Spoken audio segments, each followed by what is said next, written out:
କିଛି ସଂସ୍ଥା ବା କିଛି ସଂଗଠନ ଆଜି ସେମାନଙ୍କର କବିତା ପାଠନ କରି ସାରା ବିଶ୍ୱରେ ଓଡ଼ିଆ ଭାଷା ସାହିତ୍ୟକୁ ସମୃଦ୍ଧ କରିପାରିଛି। ସେଥିପାଇଁ ସଂଗଠନକୁ ସ୍ୱାଗତ। ସେଥିମଧ୍ୟରୁ ସର୍ବଶେଷୀ ଗୋଟେ ସାହିତ୍ୟ ପତ୍ରିକା ସେ ଆମମାନଙ୍କୁ ଡାକି ଆଜି ଆମ ଏଇ ଯୋଉ କବିତା ପାଠଚକ୍ର କରିଥିବ ତାଙ୍କୁ ମଧ୍ୟ ସ୍ୱାଗତ ଜଣାଉଛି। ମୁଁ ଶ୍ରୀ ତ୍ରିଲୋଚନ ବିଶ୍ୱାଳ କବି କଳିକା, ମୁଁ କାକଟପୁରରୁ ଆସିଛି, କାକଟପୁର ମଙ୍ଗଳାଙ୍କ ପାଖରୁ ଆସିଛି। ଯାହା ହଉ ଗୋଟେ ବିରାଟ ସାହିତ୍ୟ ସମାରୋହ ସୃଷ୍ଟି କରିବା ପାଇଁ କିଛି ସଂଗଠନ ବା ଓଡ଼ିଶା ସରକାର ସେଥିପାଇଁ ଯଦି ଆଉ ଟିକେ ଚେଷ୍ଟା କରନ୍ତେ ତାହେଲେ ନିଶ୍ଚିତ ଭାବେ ଓଡ଼ିଶାରେ ଓଡ଼ିଆ ଭାଷା ସଂସ୍କୃତି ପ୍ରତି ବିଶେଷ ଲୋକମାନଙ୍କର ଆଗ୍ରହ ସୃଷ୍ଟି ହୁଅନ୍ତା। ଓଡ଼ିଆ ଭାଷା ପ୍ରତି ଯେଉଁ ସରକାର ପ୍ରଚାର କରୁଛନ୍ତି ଯେ ଓଡ଼ିଆ ଭାଷାକୁ ଅଗ୍ରାଧିକାର ଦେଇ ପ୍ରତି ସରକାରୀ ରୋଡରେ ବା ସରକାରୀ ଅକ୍ଷରରେ ଓଡ଼ିଆ ଭାଷା ଲେଖିବା ପାଇଁ ତାହା ଆଉ ଟିକେ ସମୃଦ୍ଧ ହୁଅନ୍ତା। କିନ୍ତୁ ଆଜି ମୋର କବିତାର ଶୀର୍ଷକ ଥିଲା ଫଗୁଣ ଆସିଛି ବୋଲି। ଫଗୁଣ ଆସିଛି ବୋଲି ଚାରିଆଡେ ଆମ୍ବ ବଉଳିଛି, ଠୁଙ୍କା ଗଛରେ ମଧ୍ୟ ଫୁଲ ଫଳିଛି। ଫଗୁଣ ଆସିଛି ବୋଲି ଚାରିଆଡେ ଆମ୍ବ ବଉଳୁଛି ଏବଂ ଠୁଙ୍କା ବର ଗଛରେ ଆଜି ଫୁଲଟିଏ ଫୁଟିଛି। ଯାହା ହଉ ଆଉ କିଛି କବିତା ଅଛି ଯାହା ଫଗୁଣର ଏ ଯୋଉ ଫଗୁ ଖେଳ ସମସ୍ତଙ୍କ ମନରେ ଭରି ଦଉ ଆନନ୍ଦ ଉଲ୍ଲାସ ଏବଂ ଆଜିର ମଣିଷ ଯେମିତି ଖୁସି ଓ ସୁଖରେ ରହୁ। ଆଉ ଏକଥା ମୋର ଚିନ୍ତାଧାରା ଏବଂ ମୋର ଭାବନା ଏବଂ ସମସ୍ତଙ୍କୁ ନମସ୍କାର ଓ ଶୁଭେଚ୍ଛା।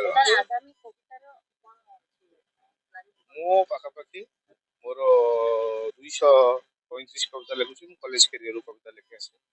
235 ବର୍ତ୍ତମାନ ମୋର ପାଣ୍ଡୁଲିପି ଅଛି। ଗୋଟେ ଖୁବ ଶୀଘ୍ର କବି କଳିକା ଗୋଟେ ବହିଟି ଛପେଇବା ପାଇଁ ଚେଷ୍ଟା ଚଲେଇଛି। ଯାହା ହଉ ମୁଁ ଡକ୍ଟରେଟ୍ ପାଇଛି ବହୁତ ଆଉ ସମ୍ମାନିତ ହେଇଛି 250 ଖଣ୍ଡେ ମାନପତ୍ରର ଅଧିକାରୀ ମୁଁ ସମ୍ମାନିତ ହେଇଛି। ଏହା ମୋର ଗୋଟେ ନିଶା ପେଶା ନୁହେଁ।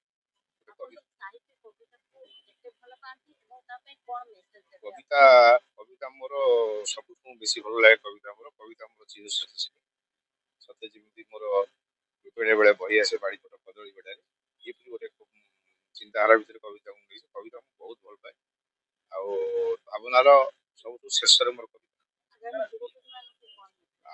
ଆଗାମୀ ଯୁବପିଢି ମାନେ ପ୍ରତିଟି ମଣିଷ ଓଡ଼ିଆ ଭାଷା ସାହିତ୍ୟର ସମୃଦ୍ଧି ପାଇଁ ଠିକ ମଧୁସୂଦନ ଦାସଙ୍କ ପରି ଓଡ଼ିଆ ଭାଷାର ସମୃଦ୍ଧ ପାଇଁ ସମସ୍ତେ କବିତା କିଛି କିଛି ଭାବନାର ମନର ଭାବନା ନେଇ କବିତା ଲେଖନ୍ତୁ, ଗଳ୍ପ ଲେଖନ୍ତୁ, ଉପନ୍ୟାସ ଲେଖନ୍ତୁ, କଥା ସାହିତ୍ୟ ଲେଖନ୍ତୁ। ଏସବୁ ଲେଖିଲା ଫଳରେ ଓଡ଼ିଆ ଭାଷା ସମୃଦ୍ଧ ହବ। ଆଗାମୀ ପିଢି ଯେଉଁ ଆସିବେ ସେମାନେ ନିଶ୍ଚିତ ଭାବେ ଆମର ଯେଉଁ ଓଡ଼ିଆ ମାନଙ୍କର ଦର୍ଶନ, ଓଡ଼ିଆ ମାନଙ୍କର ସାହିତ୍ୟ ଆ ପ୍ରତି ଆକର୍ଷିତ ହେବେ ଆଉ ନିଶ୍ଚିତ ଭାବେ ଓଡ଼ିଶା ଭାଷା ସାରା ବିଶ୍ୱରେ ପ୍ରତିପାଦିତ ହୋଇପାରିବ। ଏଇ କବିତା ଲେଖିକି ଆପଣ କିଛି ରାଜ୍ୟସ୍ତରୀୟ କିମ୍ବା ଜାତୀୟ ସ୍ତରୀୟ ଆୱାର୍ଡ ପାଇଲେଣି? ମୁଁ କବିତା ଲେଖି ଡକ୍ଟରେଟ୍ ଆୱାର୍ଡ ପାଇଛି, କବି କଳିକା ଆୱାର୍ଡ ପାଇଛି, କବି ରତ୍ନ ପାଇଛି, ସରଳା କବି ପାଇଛି, ବହୁତ ଆୱାର୍ଡ ପାଖାପାଖି 100-150 ଆୱାର୍ଡ ଅଛି। ତାପରେ ଆପ୍ଲାଏ ଚାଲିଛି, ଦେଖିବା ସବୁ ସରକାରଙ୍କ ଚିନ୍ତାଧାରା ଉପରେ କଣ କରାଯାଏ।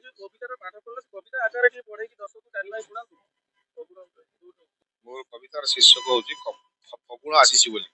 ଗୋପିଆ ଗହରେ ସାତ ରଙ୍ଗ ଟାଣି ଫଗୁଣ ଆସିଛି ବୋଲି ଫୁଲି କ୍ରିୟାଟା ହସେଇ ଖେଳି ଖେଳି ଭିଜେ ଅବିରର ହୋଲି। କଥା ଦେଇଥିଲା ମଥା ମୋର ଛୁଇଁ ଦେବତା ତାର ମନ୍ଦିର ମୋ ଭାବନା ଜୁଇ ଯେ ପାଣି ପକାଇଲା ଭିଜାଇ ଆଖିର ଲୁହ। ପ୍ରିୟା ମନ ସିନା ଆନ ସାତ ଅବିରର ଇନ୍ଦ୍ରଧନୁଟି ଭାବି ଅନ୍ଧ ଭାବନାରେ ସିଏ ଥିଲା ଦେବୀ ଆଙ୍କୁଥିଲି କେତେ ଛବି। ତା ପାଇଁ ଲେଖିଛି ରାତିର ସପନ କେତେ କାହାଣୀର ପେଡ଼ି। ଗୋପିଆ ଭାଙ୍ଗିଲା ମୋ ମନ କୁଟୀର ଚାଲିଗଲା ମୁହଁ ମୁଡ଼ି। ପାଦରେ ପାଉଜି ହାତରେ ବାହୁଟି ମଥାରେ ରକ୍ତି ମଟିକା ଦିଗ୍ବଳ ଚିରି ଆସୁଛି ମୋ ପ୍ରିୟା ମନେ ତାର ନାହିଁ ଆଶଙ୍କା। ଭିଜେଇ ଦେଇଛି ତା ପ୍ରେମ ଫଗୁରେ ଯାଇଛି ଟିକେ ଚହଲି ମନେ ପକାଉଛି ଫଗୁଣ ତୁମକୁ ମୋ ପ୍ରିୟା ଆସୁଛି ଝୁଲି।